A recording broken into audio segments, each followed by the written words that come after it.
We're here. Yay! Oh, you look beautiful. You guys, So do you. this is Jess Patty. Thank you so much for donating your time. We just figured that obviously everybody's trying to make use of their time during quarantine, and we just right before you, we interviewed Tice Diorio. I mean, fun. Yeah, come on. Brilliant. And so you guys, this is Jessica Lee Patty, 7 Broadway shows, right? That's what I was. 7. Yes, and 7 Broadway shows. She's on faculty at lots of different places. You should go to her website, jessicaleepatty.com, and it's Lea. Obviously, you're seeing her screen name. She's a passionate woman and an amazing, probably one of the hardest workers I know. She's very inspiring in that way. So if you guys have questions, make sure you comment. Hi Dom. Hey Dom. Hi Dom. I know. Who we did a gig with. Yeah. So Jess, I have some questions for you. Okay. And if you guys have questions, just comment your questions and we'll get to them. So okay, so first of all, I noticed one thing I didn't realize about when I was doing some research on you is that you understudied in every single one of the shows that you were in. I did. So just tell us a little bit about that process, being in the ensemble and understudying, and anything else you want to say about that. Yeah. So in literally all of my 7 shows, I was in the ensemble. Well, actually, it's all but one. Chorus line. I was not on stage every single day. All of the other shows, I was on stage every single day, as well as understudying the leads. In chorus line, I was basically covering everybody in the show. So were you singing chorus line? I was technically a swing and understudying chorus line. So that means I swung the 3 cut dancers in the beginning, and then I understudied 5 of the women on the line. Wow. Who were those? Well, and then after a year, I became the Cassie alternate. So that means I did Cassie every Sunday. And then I also understudied Cassie, Sheila, Maggie, Deanna, and Judy. Maggie, Deanna, and Judy. Wow. All very different. All of them. So there was like one week where I would do my one show as Cassie, and then I was Sheila the whole week before my one show on Sunday. So that was the only show that I wasn't on stage every day. Every other show, I was 8 shows a week in the ensemble and covering the leads. And it's amazing. I affectionately coined myself a career understudy because that's just kind of where I found my niche. And it was awesome. I mean, I think I got the best of kind of both worlds because I was on stage every day as well as getting to play other roles. Being a swing is very hard when you're not on stage every day, and then you just get thrown on stage usually like half hour before the show. So that swinging is very hard, but they were all beautiful and wonderful in their own way. Yeah, of course. And do you find, like, how much rehearsal did you get? Well, with each of those shows, some shows I understudied multiple things. Some shows I only understudied one thing. So if you're doing multiple things like chorus line, you would start with one track, and then I would learn the one track, and then continue on with other stuff once you've learned that one thing.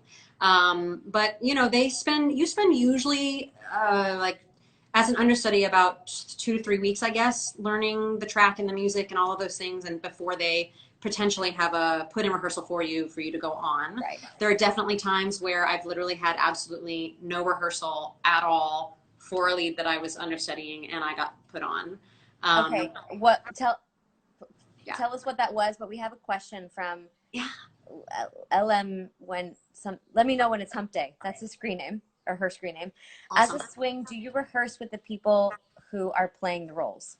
Awesome. No, you do not. So when you are a swing, you have swing and understudy rehearsals during the week when you're not doing 8 shows a week. So that's typically on Thursdays and Fridays during the day. So we would have rehearsals, say, from like 1 to 5, Thursday and Friday, and then do our shows at night. So you're learning the show then with all of the other understudies and swings. So it's none of the playing company in rehearsal with you. The only time that the playing company comes to rehearse with you prior to you actually being on stage with them is if you get the luxury of a put-in rehearsal.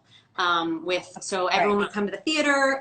You would typically get into your costume while everybody else was not in their costume, and you would go on stage, and everyone would do the show so that you could get to do it and feel the spacing and the blocking and the lights and the music and all of that stuff. And of course, it is a luxury. Like most of the time, you do not get a put-in rehearsal. Yes, it's a luxury. So for a little teensy-weensy show called People in the Picture, which no one I'm sure knows, we did it at Studio 54. It was a beautiful show. It didn't last for very long, but it was a Broadway show. And I understudied Nicole Parker. Oh, yeah. Yeah, who is amazing and played Elphaba, and she's incredible. So I understudied Nicole, and we opened on like Wednesday, and she got the crud and called out on Friday. And I literally had understudy rehearsal that day for the first time. And I was in my music rehearsal when they got the phone call that she was not going to do the show that night. And I was like, okay. The good thing is, like, as you referenced earlier, I'm a little bit of an overachiever when it comes to like preparation and all of that stuff. So I had done all the prep work on my own prior to that in rehearsals. I would watch everything she did, and I would learn the music on my own. So I was ready, aside from the fact that I had no rehearsals and no put in and no nothing. Yeah. So I like wore her costumes and wore her wig and went on, and it was thrilling. It was terrifying, but yeah. And then the day before I was supposed to have my put in for EVITA, I went on. Wow. So I had plenty of rehearsal before going on for EVITA, but I did not have my put in. Yeah, that's probably not a role you can just like, oh, I'm just going to hop in it. Like, no. There's just like, oh my gosh. Yeah. Wow. But with EVITA, there's so many costume changes, and like literally if you're not a stand-in. Did they have a standby for EVITA? There was a standby for EVITA, but she was who was sick. She would go on. I'm sorry, it wasn't a standby. It was technically an alternate. She played like the Wednesday Matt and Saturday Matt, I believe. Got it.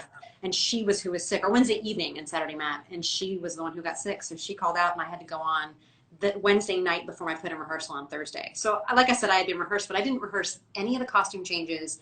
And in that show, if you're not on stage, you're literally having like 20 seconds of a fast change off stage to go right back on. Yeah. So that was thrilling. So it's exciting, but you kind of have to be prepared. Like it's on you to be prepared. So. Yeah, it really is on you. It's on you. Yeah. We have somebody wanting to know specifically what a put-in rehearsal is. A put-in rehearsal. So like say. By the way, you shouldn't know what that is if you're not like it's a very weird term. Like you don't feel bad about not knowing what a put-in. No, of course. Well, and it's all terms that like we throw around on a daily basis, and if you're not in that world, how would you know? So as I was saying, like I had all these rehearsals for EVITA for maybe a month, music rehearsals, staging rehearsals, running the show in understudy rehearsal with the other swings and understudies. And I had a projected date to go on for EVITA, which never happens. Also, you never know when you're going on for an understudy. Usually the first time is like phone call, you're on tonight. But I had a date scheduled to go on. So they had scheduled a put-in rehearsal for me, and a put-in rehearsal is when the entire cast comes and on stage and off, and they put me in all the costumes. Everybody else is just in rehearsal clothes, and they literally put me into the show as it lives and breathes every night. So the playing company, they're so fun. They're fun. It's a little intimidating because you're literally the only one in costume and everybody else is in rehearsal clothes. That's so true. So it's a little weird, but you are literally being put into the show in the track that you're going on for with everybody, with the entire playing company. And that was on Thursday, and I went on Wednesday night. Oh my gosh, amazing. And I bet I would have killed to see you play that role. Thank you. It was a dream. Oh, I imagine. How many times did you get to play EVITA? I went on for her 6 times. And then didn't you do it regionally too? I did not do it regionally. I did a bunch of like press gigs for them because the show went right on the road afterwards. So they were doing like press gigs around the country. So I would like pop out to certain gigs and sing Buenos Aires and then pop out. Wow. Oh man, I would love to see you guys. So this kind of leads into my next question. We have some more people who've joined.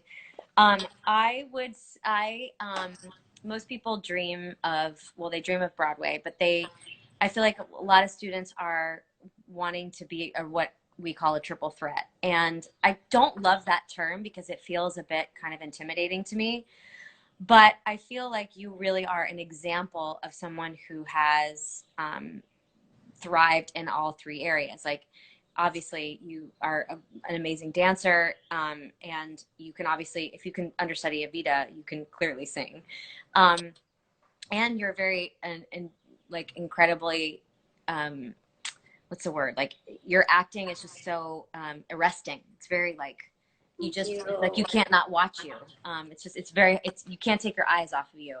And so as somebody who really is proficient, that's the word I was looking for, in all three areas, what do you like, how did you become that way? And what are your thoughts on?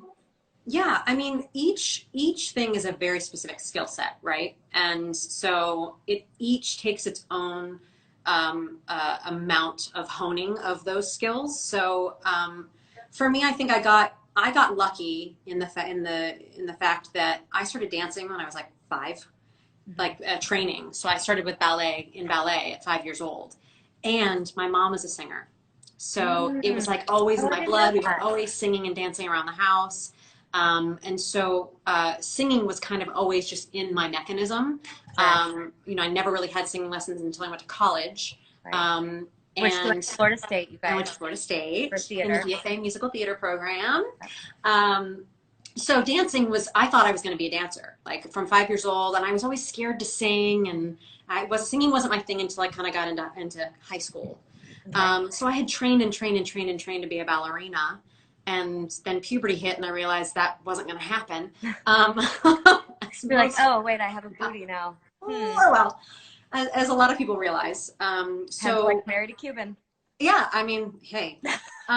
So I found jazz dance, and one of my teachers and mentors was on the national tour of West Side Story, so that kind of I was exposed to that very early on, and then I got more into singing. Kind of accidentally happened into going to college for it, because I actually was going to be a vet. No. But through the summer programs like Broadway Arts Community and like the program that I went to at BTP, I just found my love for it and realized, oh my God, I can make a career. So that is where I really started to focus on the training, was like later in musical theater. Prior to that, it was only just ballet and jazz. So I really got exposed to like my community of people when I found my theater community. I've always been animated and energetic and, you know, I guess dramatic. My friends will laugh at that. So it's always kind of been in my blood too. But to answer your question, because I've kind of diverted. No. I guess I was really fortunate to find a niche in the ensemble in a bunch of Broadway shows early on in my career that allowed me to grow. And I think each job that I had required me to work even harder at very specific skill sets. And I kind of got thrown into the fire with it all. And I really just learned as I was in it. And I really also learned by just putting myself out there. Any opportunity that came up, I was like, yep, yes, I'll do that. And in college, I was always labeled as the dancer and the dancer who could sing. And then it was like, oh, she can sing, so she's the singer who can dance and all of these things. And even then it was difficult to get the acting roles. And so I like pushed myself to audition for this Shakespeare project that they were doing. And I actually got Lady Macbeth. And so like, I just put myself out there constantly. I'm a huge advocate for continuing to study your craft. Once you get out of college, once you get out into the workforce, your learning is not done. Like you're constantly growing, you're constantly changing, your life experiences are constantly changing. And I realized that and got myself back into classes like later in my 20s. And it was then that I actually like really tapped into acting and what that meant to create a character and to look inside myself, to bring myself to the characters. Because it's not just about creating Velma Kelly. It's about me, Jessica, bringing me into Velma Kelly and my experiences into that. And it took a while to figure that out and a safe space to do it. But for me, it was just about constantly practicing my craft and striving to be the best that I could be. The work ethic is unparalleled. And also I just feel like what it does is, because I feel like when I've like, and even though you and I have only technically really done one gig together, we sort of bonded over, just so you guys were on, we bonded. 2 gigs, actually, 2 gigs. Oh yeah, 2 gigs. 2 gigs. Evil Dead, Evil Broadway too. That's true. And then our gig with Andy. But we always kind of knew each other through BTP and then through like just all this mutual friends. And I always heard of you, and people are always like, oh my God, you and Jessica Patty, like you guys would love each other. But anytime I feel like, but we bonded really because we auditioned for Cats together. Yes. And we were like the old people in Cats, just like, what are we doing here? Just with Andy, like just dying in the corner. You brought like 14 tennis balls to sit on. I was like, do I have a ball? Do you have Advil? We were dying. We were dying. Yeah. And you had done Cats, the tour. I did. That was my first professional gig out of college, actually, was the non-equity, the first national non-equity tour of Cats. And what cat were you? I was Demeter. Oh, that's right. That's right. Yeah. Yeah. Right. So we never actually, but what I was going to say is, I was about to compliment you, is that I feel like when I'm around you in any sort of situation, I feel like I just am inspired to work harder. You just like have that in you. And I feel like you bring that out in your students too, for sure. Because, I mean, anytime you've come to teach for us, and now Jess, well, she doesn't teach now because there's no current teaching in studios, but Jess took over my class at the Edge, and she was the only person who I knew would kind of like take on the class the way I know, with that kind of work ethic and that commitment. So people are like, Cedric's like, yes, she does. We've got people, saying hello, and Esteban is like, agreed. Yes. So anyways, it's a testament to your work ethic has helped you then be more confident to just keep going for it. Because you have to be brave to like you're saying, to just go for it. You gotta have some cojones. Yeah, absolutely. You have to put yourself out there. And I just had a coaching with a student that was like, I just don't want to seem like I'm pushing too hard. And I was like, what? What do you mean? Because he was looking for an agent. And I'm like, what do you mean not pushing too hard? Like you have to get yourself out there. You have to put yourself in front of these people and ask questions and ask favors of your friends and create that community. Yep. That art community, that artistic community with each other. And otherwise we would not be the community that we are if we didn't lean on each other. No. And it comes back. It really does. It really does come back. If you can help somebody, it makes you feel better about yourself. And I needed help along the way too. And a lot of times it was that fear really is just like, and the thing you're afraid of is somebody saying no to you. And then when it does happen, it's really not that bad. You're kind of like, all right, well, got to move on to the next thing. Like I don't have time to sit and dwell on that, Okay, so my next question is, and if you guys have questions, please ask. How many, I guess all of your shows, how many of your shows were original Broadway shows? Well, I mean, I was a replacement. You mean like original as in like original written first time on Broadway, what I mean original company? Original company. For my first 2 shows, Boy from Oz and Chorus Line, I was a replacement. So I came in 6 months after opening for Boy from Oz and 4 days after opening night for Chorus Line. Wow. Yep. So I was there pretty much the entire time, but all 5 other of my shows, I was the original company for all 5 of those shows. Okay, great.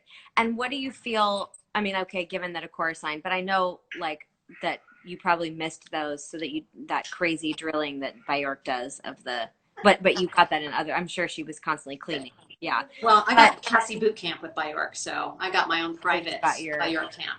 Wow. Well, so I just think it's a really great thing for people to know the difference between joining a company that's already up and being in an original cast. Yeah. I mean, it's a big difference. It's a big difference as personal experience.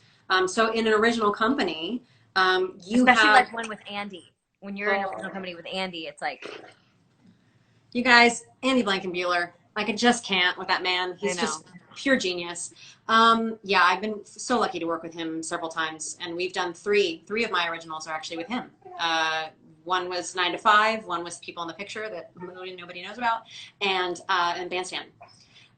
So when creating those original companies, the original Broadway shows, well, even the revival of EVITA, was you get 4 weeks of rehearsal. So you're in rehearsal for 4 weeks, Awesome. 10 in the morning to 5 in the afternoon, rehearsing all day, every day for 4 weeks with the entire cast. Everyone is learning the show at the same time. Then you go into tech, which is like usually at least 2 weeks, 2.5 weeks. And then you go into previews, where that's at least a whole other month, where you're in previews and changing things every day and implementing them into the preview show that night. And then you finally open the show. So ultimately, creating a new Broadway show, or a revival for that matter, it's a month of rehearsals, half of a month of tech, and almost another month of preview. So it's like 2.5 months of creating that show before opening night actually happens. As a replacement, you have about 2 weeks to learn one track to be put into the show. Right. So granted, that track is already created. People have already worked out all the kinks. So you're going in and just learning those tracks. But depending on the severity and the difficulty of the show, it can be a lot to learn that in 2 weeks. Yeah. So, and therein lies a different bit for casting. If you're a replacement, say, you're leaving Wicked, you left Wicked, they need to find somebody that potentially is your same height. It fits in your costume. Yep. Sings the same vocal line that you do. So you're looking for a very specific spot to fill. In an original company, you kind of create your own spot. And do you feel the audition is obviously different for an original company? Oh, you're right, but I think it was. Do you feel the audition process then is different for an original company? Absolutely, very, very different. They're able to broaden the lens much more when casting for an original company, because they don't exactly know what each position needs to be at that point, and they're looking for usually a lot of diversity to kind of fill in those pockets. Yeah. If you're auditioning for a replacement, they have a very, very focused view of what can fit that track.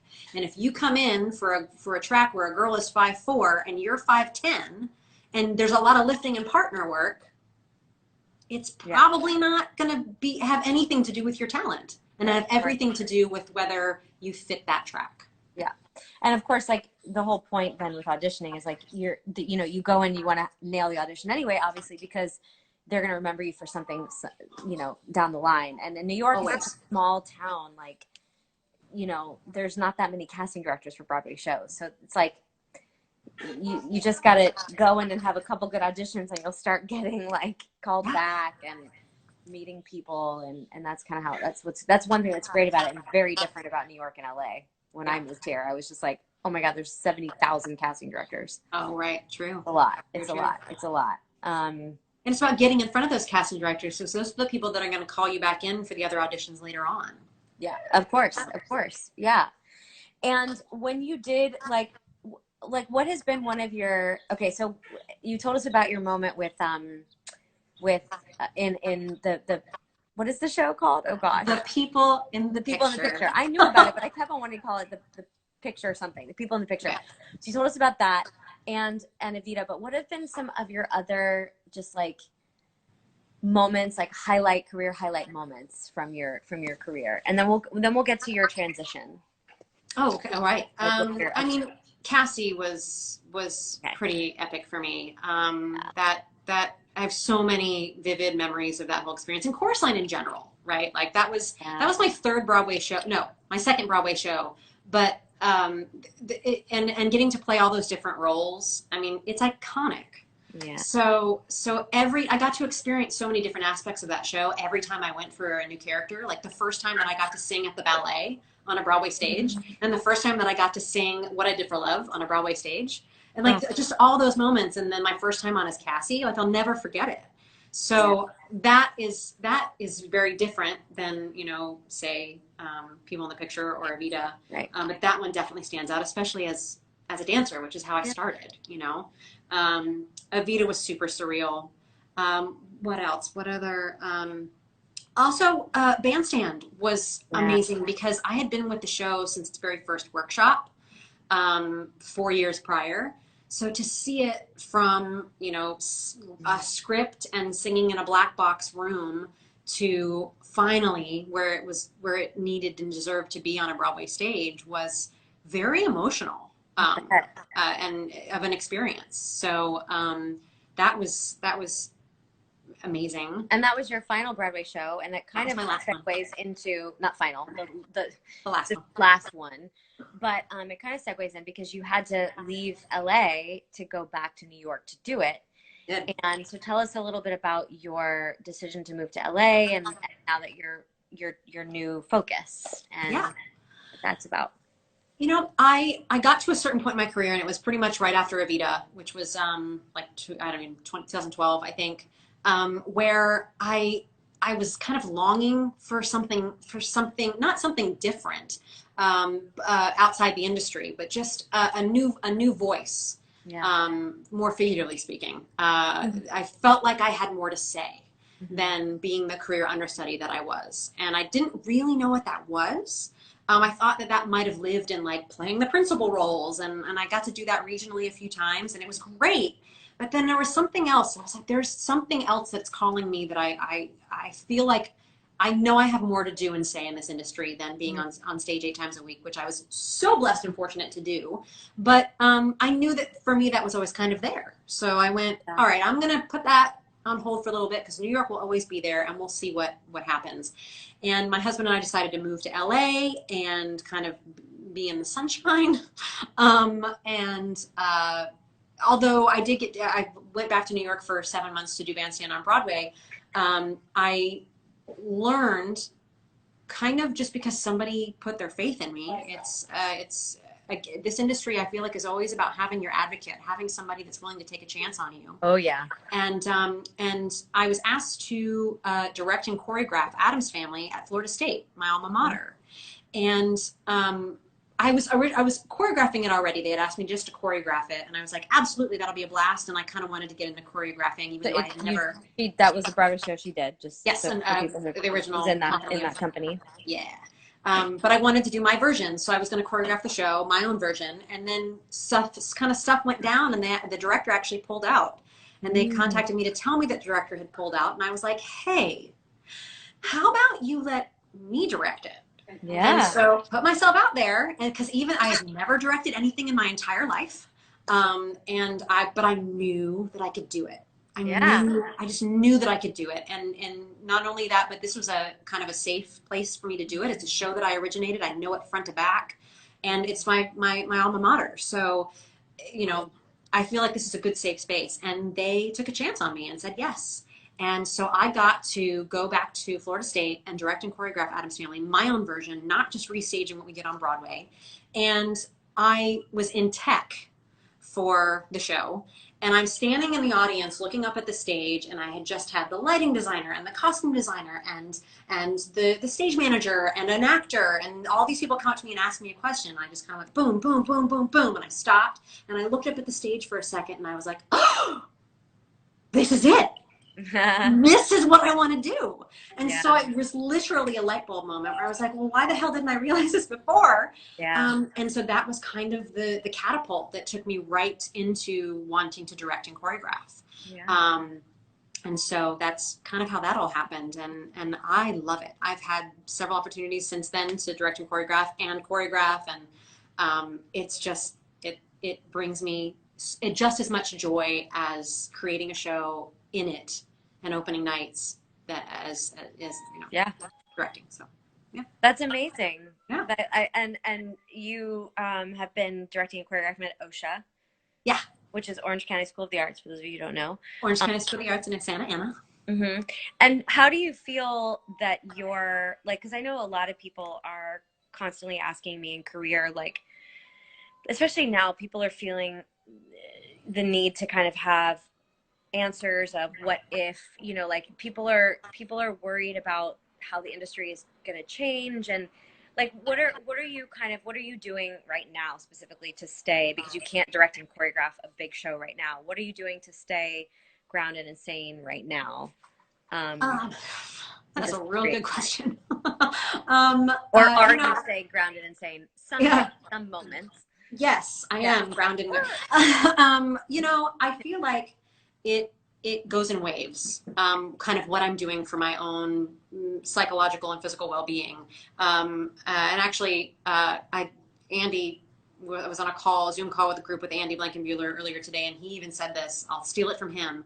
That this whole thing kind of goes in chapters, right? Like we have the beginning, and then there was kind of the middle, and now we're kind of slowly coming back in, and there's these little chapters, and I feel like that perfectly described kind of where I've been with everything in terms of what I felt like I needed to do for myself and what I felt like I needed to do for my career and my artistry. So it's kind of changed throughout those chapters.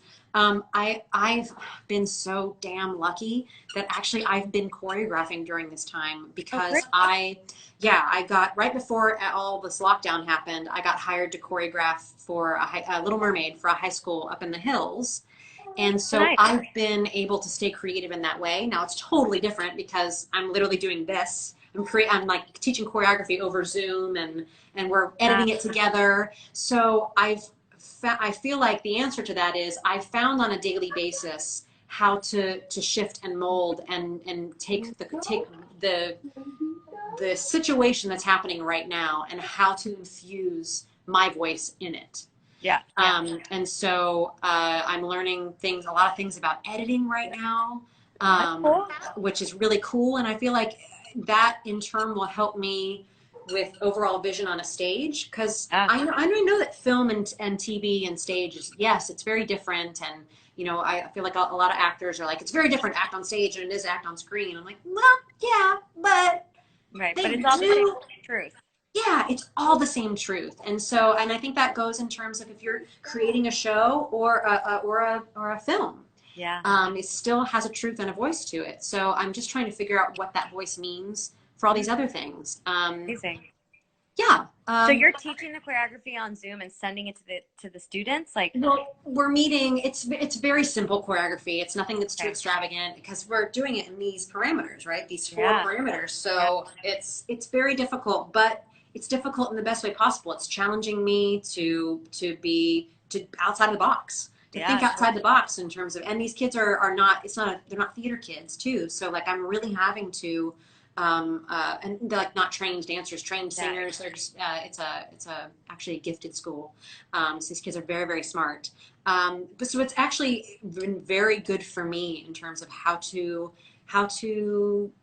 use my words a different way and like use my physicality a different way and learn how to use all the software.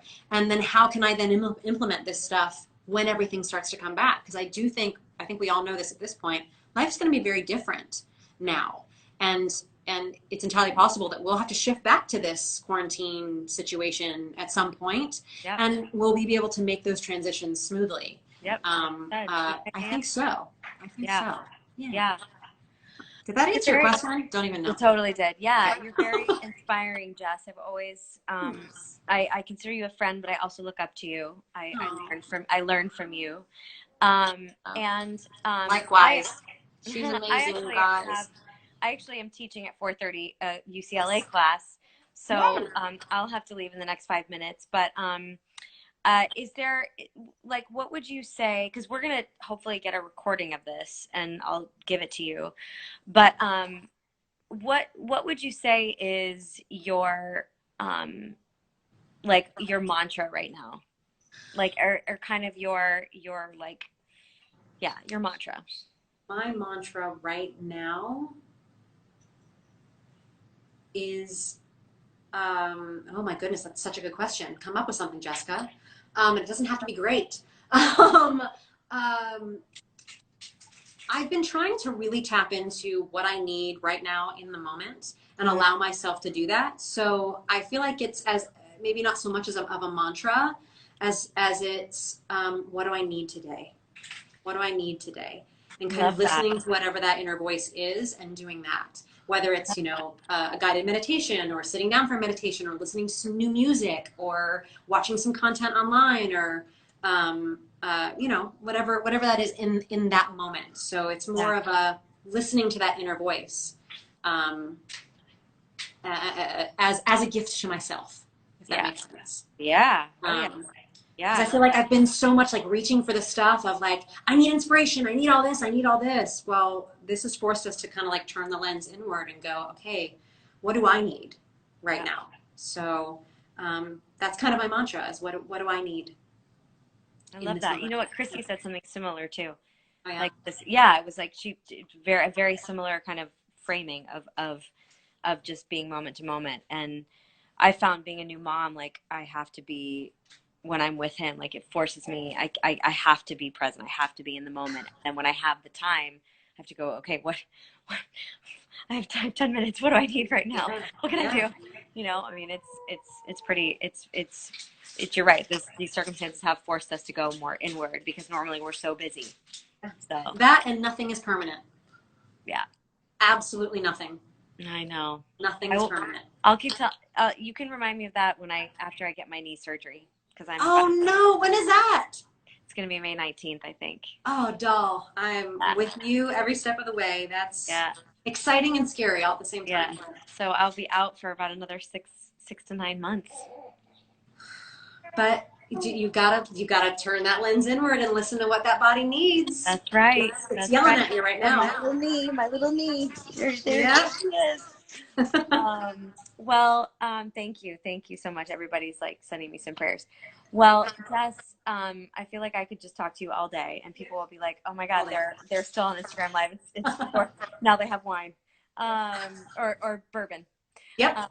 That's it. Yeah, I remember. But I know that there's a way to get a recording of this.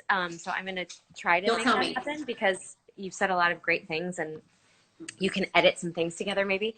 But just thank you for your time. We are so grateful to have you on our guest faculty at BAC. And also, you guys go check out Jess's website. She just has a lot of stuff. And Jessica's also offering 30 minutes of free coaching.